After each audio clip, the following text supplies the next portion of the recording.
os membros do corpo de Cristo. Porque ele não discernia que aquelas pessoas que foram batizadas no Espírito Santo foram batizadas para dentro de um único corpo, que é o corpo de Cristo. Então Paulo está tendo uma visão dupla. Ele está vendo Cristo glorificado e ele está vendo o corpo de Cristo na terra, que é a igreja. Amém, queridos? Então assim, agora que o Senhor ressuscitou, ascendeu aos céus, quando ele chegou à direita do Pai, ele derramou o Espírito da promessa. E lá no livro de Atos, o Espírito Santo foi derramado e todos aqueles irmãos que amavam o Senhor, eles foram batizados para dentro do corpo de Cristo. Por isso que no verso 13 está dizendo assim: pois em um só Espírito todos nós fomos batizados em um corpo. Você está vendo?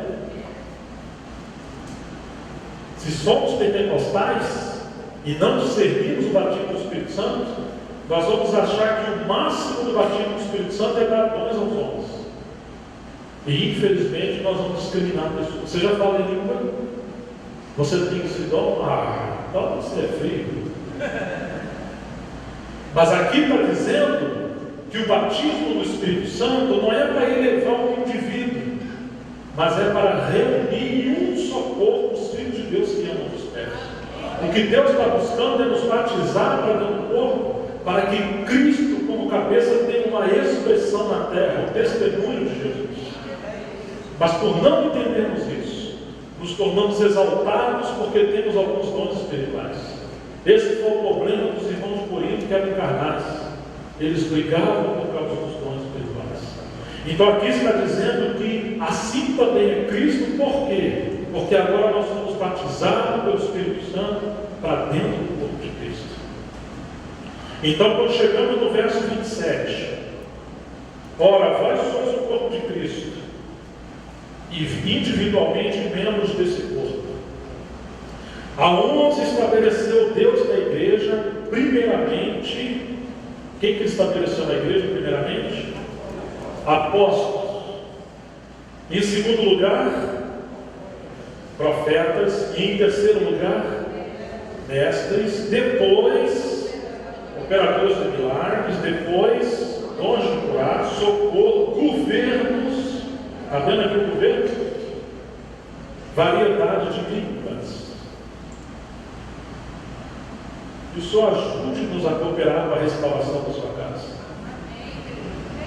Porque se para nós a igreja é uma instituição, nós vamos colocar assim: em primeiro lugar o presidente, em segundo lugar os vice-presidentes ou os diretores, depois vem o pastor. Mas quem manda é o presidente e quem tem o dinheiro. Coitado do pastor. Depois vem os presbíteros, que são os cooperadores. Irmãos, nós estamos falando coisas que não tem na Bíblia. Aonde aprendemos isso? Lá. Sabe onde é, né? Herdamos coisas que não tem na palavra.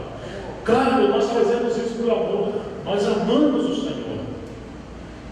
Mas se o Senhor está nos trazendo a um nível de compreender algo mais da sua palavra, ainda que Ele nos ama, Ele vai querer nos corrigir. Porque Ele quer o corpo dele edificado, não uma empresa.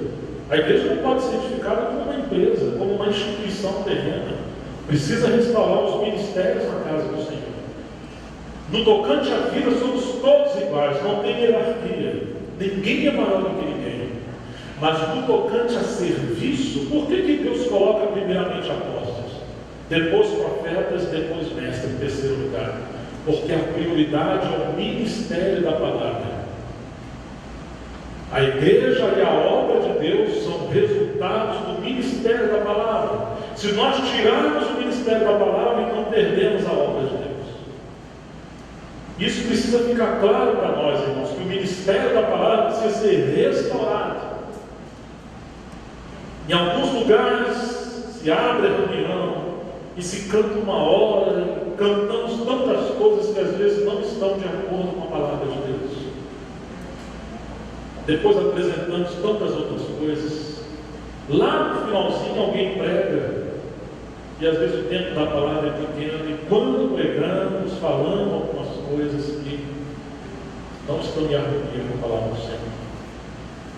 Mas, se o Senhor está nos chamando de volta a Jerusalém, nós vamos ter que mexer com essas escrituras.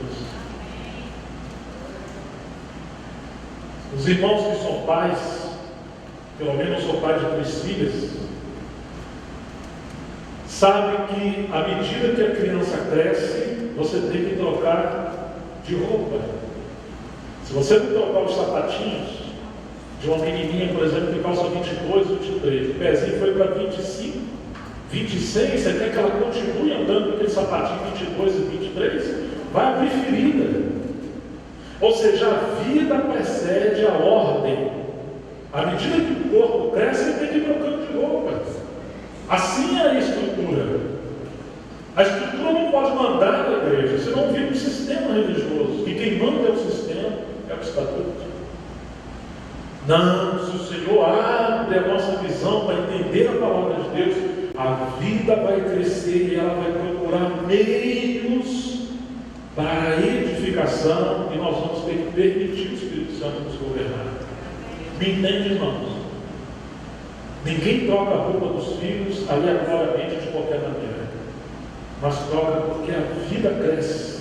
O problema é esse, irmãos, que às vezes não crescemos em vida e permanecemos estagnados na obra do Senhor. Mas Deus quer abrir a nossa visão espiritual para que a palavra do Senhor encontre lugar entre nós e o Senhor possa nos governar. Então, queridos, quando nós encontramos esse texto na palavra de Deus, governo está mais ou menos embaixo. A palavra governo aqui mostra que isso é um dom que Deus dá. O sentido dessa palavra no grego tem o mesmo significado de um leme. O leme está embaixo da embarcação. Quando o capitão muda lá o volante lá em cima, o leme embaixo da água tem que acompanhar também. Ele não está acima, ele está embaixo. Hoje os livros estão muito acima. Por isso o corpo não pode funcionar. A função dos presbíteros é identificar o alvo e manter o povo de Deus no alvo. E quando a cabeça quer nos guiar rumo a novos passos na sua vontade, identificarmos a vontade de Deus. Por isso que os anciãos precisam ser maduros, homens espirituais, homens que dependem do Espírito Santo, para terem firmeza e não permitir o rebanho estar sendo agitado por vento de doutrina por um lado e para o outro. Mas precisa haver esse equilíbrio entre ministério e presbitério. Hoje, irmãos, faltam tantos ministérios entre nós, especialmente o ministério da palavra, para nos enriquecer, para nos edificar. Então, quando chegamos no livro de Ageu, nós vamos encontrar, vamos voltar para o livro de Ageu, que a palavra de Deus veio primeiramente a Zorobabel, que era governador, e a Josué, que era sacerdote. Ageu capítulo 1. No 2º ano do rei Dario, no 6º mês, no 1º dia do mês, veio a palavra do Senhor por intermédio do profeta Ageu a Zorobabel, filho de Salatiel, governador de Judá, e a Josué, filho de Josadaque, o sumo sacerdote. Você está vendo? Sacerdotes e governos. Deus precisa de ministério e presbitério. Senão nós vamos governar muito. E a coisa vai se tornar mecânica. Precisa haver uma unção fresca do Espírito Santo entre nós. Amém? Amém, irmãos? Amém. Assim fala o Senhor dos Exércitos: este povo diz, não vê ainda o tempo em que a casa do Senhor deve ser edificada. Veio, pois, a palavra do Senhor por intermédio do profeta Ageu, dizendo: a casa é tempo de habitardes vós em casas apaineladas ou adornadas, enquanto esta minha casa permanece em ruínas. Ora, pois, assim diz o Senhor dos Exércitos: considerai o vosso passado. Olha que palavra profética, irmãos. Nós temos alguns paradoxos aqui. Em primeiro lugar, o povo diz, e não Deus disse. Então nós encontramos aqui Deus e o que Deus fala, e o povo e o que o povo fala. E o que Deus fala e o que o povo de Deus está falando não é a mesma coisa. Deus falou que chegou o tempo de restaurar a sua casa. Mas o que o povo dele estava falando? Não veio ainda o tempo de restaurar a casa de Deus. E aí nós temos um problema. Quem disse para nós que o povo de Deus pode falar? O povo de Deus só pode falar uma coisa: a palavra de Deus. Quando a igreja passa a ter uma voz própria, ela substituiu a autoridade da palavra de Deus. Você lembra da igreja de Laodiceia, no livro de Apocalipse? Eles diziam que eram fartos, estavam ricos, não precisavam de coisa alguma. E a palavra Laodiceia no grego significa opinião do povo, ou o povo diz. Você se lembra onde o Senhor estava para a igreja de Laodiceia? O Senhor falou: eis que estou à porta e bato. Ele estava dentro ou estava fora? Quando o povo tem opinião, o Senhor está do lado de fora. Será que nós temos esse problema em nossos dias? O povo está falando muito, os homens estão falando muito. Há muitas decisões. Eu acho assim, eu acho assado. Quem disse que você pode achar alguma coisa? Quem disse que eu posso achar alguma coisa? Se você acha alguma coisa, você está no espírito de Babilônia. Lá você pode ter a sua sinagoga. Então edifica as coisas da maneira que você quiser. Ô irmãos, mas se seremos esse remanescente que o Senhor quer nos trazer de volta. Primeira coisa que eles restauraram, o que foi? A primeira coisa: você não tem direito nenhum. Você só tem um direito: a não ter direito. Só esse direito que a gente tem. Só o Senhor tem direito. Então, quando nós chegamos no livro de Ageu, por que a obra de Deus parou? Porque o povo começou a opinar. Esse povo diz: não veio ainda o tempo da casa do Senhor ser edificada.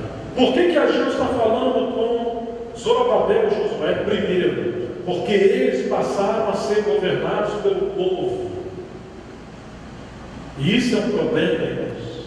Se os líderes entre nós dependem de um salário que o povo paga, quem tem a bolsa tem o governo. Então muitos líderes, muitos irmãos deixam de falar a verdade, porque eles são profissionais da religião. Mas se nós somos servos de Deus, não podemos nos corromper e temos que falar a verdade. Ué, quem vai cuidar de nós, da nossa família? É o nosso patrão. Quem é o nosso patrão? É o Senhor, irmão. O dinheiro não pode dominar a nossa vida. Precisamos andar com aquelas pessoas que amam a obra do Senhor, que contribuem financeiramente, mas que não manipulam as ofertas. Temos que saber como administrar as finanças na casa do Senhor, é para a obra do Senhor. Por isso que Ageu está trazendo primeiramente a palavra para Zorobabel e Josué. Deus vai cobrar dos seus servos, pastores e obreiros que estão sobre os rebanhos.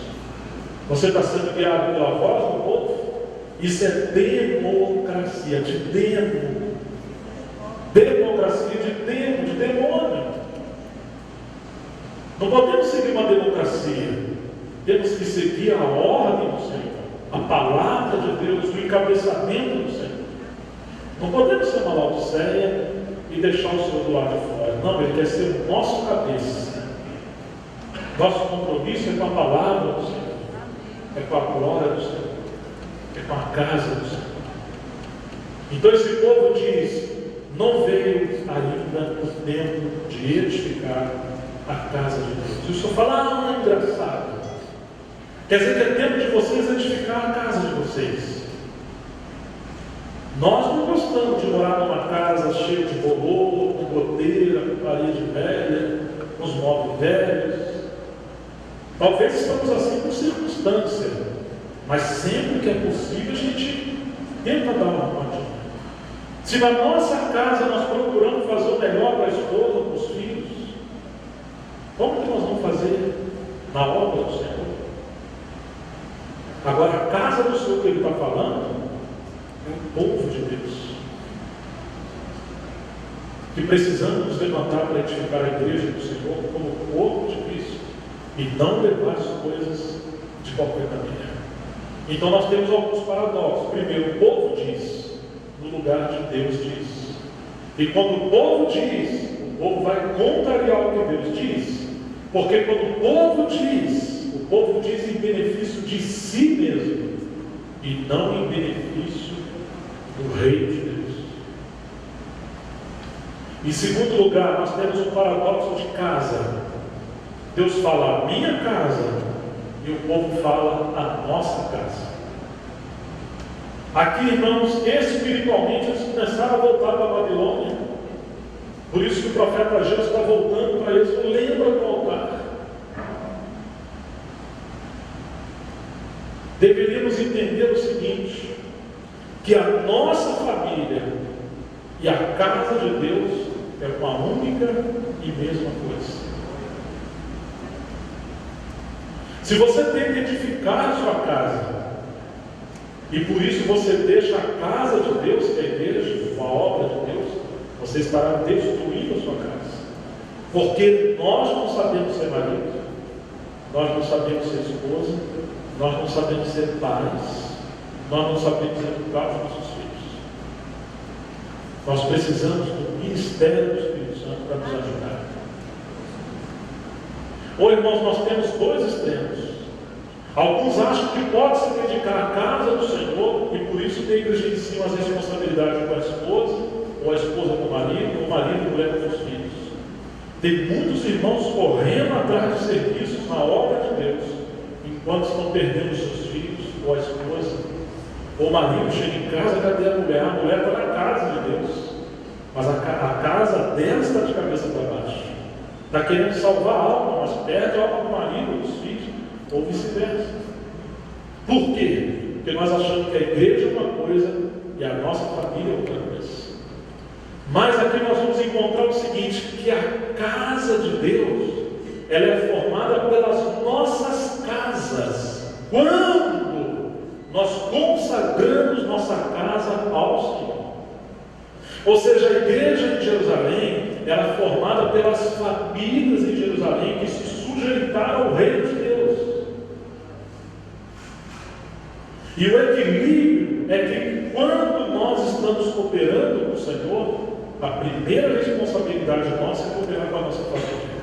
O primeiro rebanho que temos de compromisso é com a esposa e os filhos, e a esposa com seu marido e seus filhos. Serviremos na base da família. Nós ouvimos uma pregação individualista, mas os apóstolos pregavam o Evangelho às famílias. Quando aquele carcereiro de Filipe falou, então o que eu tenho que fazer para ser salvo? Você se lembra o que Paulo respondeu? Crê no Senhor Jesus Cristo, tu nunca negligenciou a casa.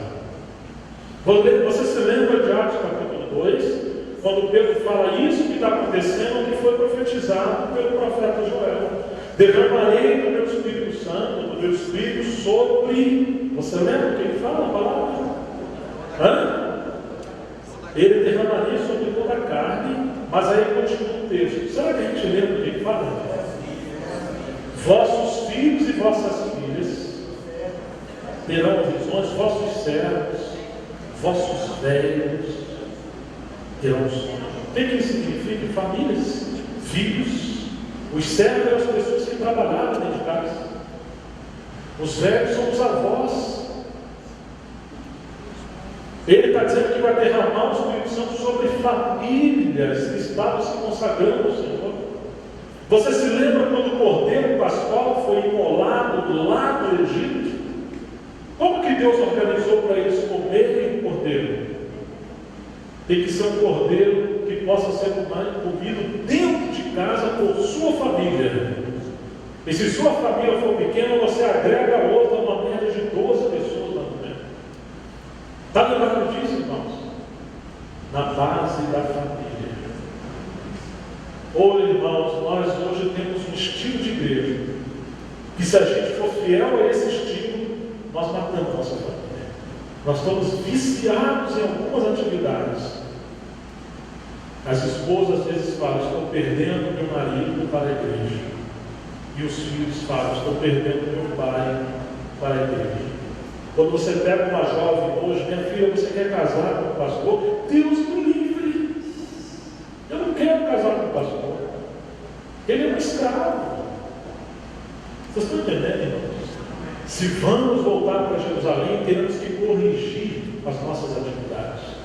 Teremos que ter um estilo de vida de igreja, onde as famílias são fortalecidas, onde haja equilíbrio para entendermos que a casa de Deus e a nossa casa serão uma só.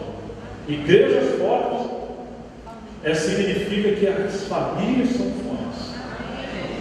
Mas se nós negligenciamos as famílias, então nós temos uma igreja muito enfraquecida. Por isso que aqui está dizendo: não veio o tempo de edificar a casa de Deus, nós vamos edificar a nossa casa. Deus quer que a nossa casa e a casa de Deus seja a expressão de uma unidade perfeita. Um outro exemplo: Jesus falou que tudo que 2 ou 3 na terra concordar na terra, acerca de qualquer coisa, ele concordaria nos céus. Aí nós trazemos isso só para a Assembleia dos Irmãos. Mas marido e mulher não são 2? Se tiver um filho só, já não são 3? Por que nós não praticamos isso também com a nossa família? Tudo que concordar, o senhor vai concordar. Mas nós lembrando que a esposa é esposo, que o marido é marido. Mas será que lembramos que eles são membros do mesmo corpo? Que são filhos e ovelhas do Senhor? Nós às vezes lidamos com a nossa família como se fôssemos mundanos. E esquecemos que a família também faz parte da igreja. Você pode ser um mecânico, um expert em carro. Se você vai comprar um carro, mas você não tem comunhão com a esposa, e os dois não colocam isso de joelho diante do Senhor, quase sempre vai dar errado. Você vai querer acusar a mulher que ela foi contra o que você queria fazer, mas não é. É que Deus é um Deus de família. E se a gente faz as coisas em desarmonia, Ele põe o dedo. Porque Ele não quer que a gente haja de maneira individualista, Ele quer restaurar a família. Você se lembra de Malaquias, que também é um livro da restauração, do tempo de Neemias? É o último livro do Velho Testamento, do período da restauração. O último capítulo é o capítulo 4. E os últimos versículos, o Senhor fala o seguinte: ele fala que nós temos que nos lembrar da lei de Moisés, que ele deu no Horebe para a gente observar. E ele fala assim: eis que vos enviarei o profeta Elias, e ele converterá o coração dos pais aos seus filhos, e o coração dos filhos aos seus pais, para que eu não venha e vira a terra com maldição. Hoje todo mundo fala de quebra de maldição. No Rio de Janeiro passou um helicóptero jogando azeite lá de cima do Rio de Janeiro para quebrar a maldição. Irmãos, o que atrai maldição, segundo esse texto, é quando a família está desintegrada.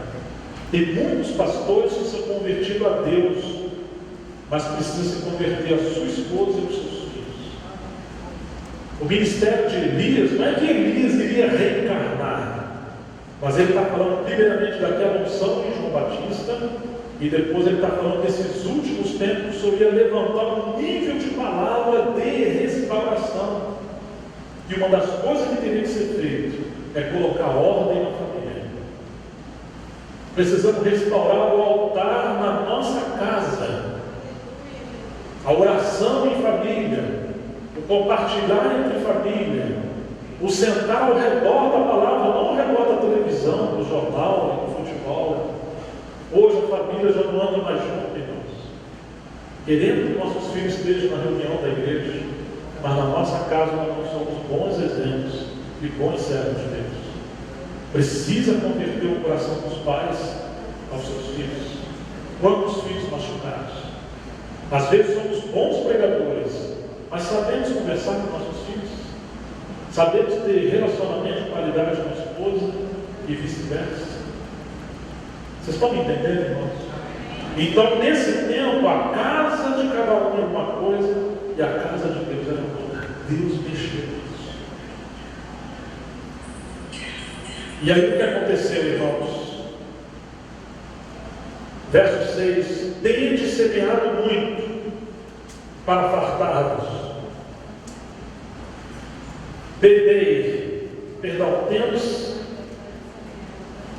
Tende semeado muito e recolhido pouco. Comeis, mas não chega para fartar-vos. Bebeis, mas não dá para saciar-vos. Vestivos, mas ninguém se aquece. E o que recebe salário, recebe-o para pô-lo num saquetel furado. Assim diz o Senhor dos Exércitos: considerai o vosso passado. Ele aqui está dizendo que ele se revela como o Senhor dos Exércitos, porque eles agora acamparam uma guerra com Deus. Quando nós deixamos e negligenciamos a família, nós estamos agora chamando o Senhor para uma briga, porque o Senhor é o Deus de família. Você se lembra de 1 Pedro 3? Que as mulheres que têm marido que não são crentes, como que elas devem ganhar o seu marido? Sem palavra. Sai da frente, deixa o Senhor tocar. E no 7 diz que os maridos deveriam coabitar com a mulher com sabedoria, dando a ela honra como vaso mais fraco, mas co-herdeira da mesma e única graça de Deus, para que as vossas orações não sejam impedidas. Se não voltarmos para a família, perderemos muitas coisas que Deus quer fazer para nós. Quantas famílias machucadas, quantos irmãos sofridos, quantos filhos de irmãos sofridos, porque nós estamos edificando um estilo de igreja que não é exatamente o que a palavra do Senhor ensina para nós. Vamos tentar fechar isso aqui. Subiu ao monte, trazer madeira e edificar a casa. Subiu o monte aqui, esse monte é Cristo. O monte do Senhor está lá no livro de Hebreus, que diz que nós chegamos a Ele e a gente subir no nível do Espírito para buscar aqueles conteúdos, aquelas ferramentas, aquela provisão que Deus já nos deu para construirmos a sua casa. Dela me agradarei, serei glorificado. Esperaste muito, e esse que veio a ser pouco. E esse pouco, quando trouxeste para casa, eu com um assopro multipliquei. Do que? Diz o Senhor dos Exércitos: por causa da minha casa, que permanece em ruínas, ao passo que cada um de vós corre por causa da sua própria casa. Essa casa está falando de família, ou casa literal, mas nós podemos sugerir que casa aqui também seja a nossa igrejinha, que a gente quer edificar o nosso ministériozinho, nossa congregaçãozinha. Estamos presos às nossas estruturas e esquecemos da ampla obra do Senhor e nos fechamos ali dentro. Eu conheci um grupo de irmãos em Londrina há uns 20 anos atrás, 15, 20 anos atrás, que eles preferiam que Deus nem salvasse almas mais, porque eles já estavam tão bem entre eles que se chegasse alguém ali a perturbar. Eles não queriam que ninguém viesse de fora, não pregaram o Evangelho, fecharam as portas, porque eles estavam muito satisfeitos com eles mesmos. A vossa casa. Entende, irmãos?